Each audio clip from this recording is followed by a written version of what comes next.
La coopération franco-italienne, on sait que c'est des pays qui en ce moment, les gouvernements ne s'entendent pas forcément très bien, qu'il y a des tensions.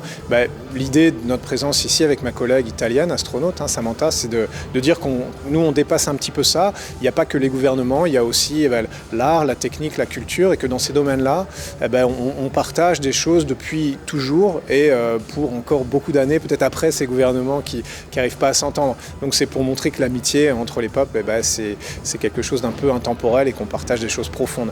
C'était vraiment important, je pense, pour souligner tout ce qui... Nous, la France et l'Italie, on a en commun tout ce qui fait partie des liens, des choses qu'on partage. Et après, si on pense à l'Agence spatiale européenne, il ne faut pas oublier que ça a vraiment parti, le noyau original, c'était vraiment basé sur une coopération franco-italienne, donc il ne faut pas oublier ça. L'Europe, c'est compliqué à saisir parce que c'est beaucoup de choses, c'est des régulations, un cadre, mais c'est aussi des expériences concrètes dans la vie de tous les jours. L'Europe, c'est Erasmus pour aller faire ses études à l'étranger. C'est pas que l'UE, c'est aussi nous, on est l'agence spatiale. On fait des coopérations entre les pays parce qu'on fait des projets qui sont trop compliqués pour faire tout seul dans son coin. On a besoin des compétences de tout le monde et ça marche. Depuis les années 70, on arrive à faire des missions qu'on serait incapable de faire tout seul.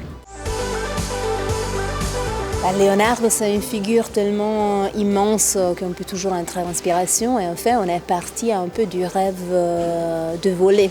C'était une des grandes passions de Leonardo qu'il a un peu poursuivi toute sa vie. Je pense que tout le monde, on a tous en tête un peu ces dessins de machines, certains plus réalistes, certains moins. Le côté créatif, machine volante, ça me parle. Et puis, en tant qu'ensuite pilote et astronaute, de pouvoir réaliser ce rêve-là, c'est génial. C'est de passer de la feuille de dessin à la réalité. J'ai beaucoup de chance de pouvoir faire ça. Mais je pense que lui, ça l'a obsédé pendant toute sa vie. Mais peut-être s'il était vivant aujourd'hui, peut-être qu'il serait astronaute européen, il irait dans l'espace.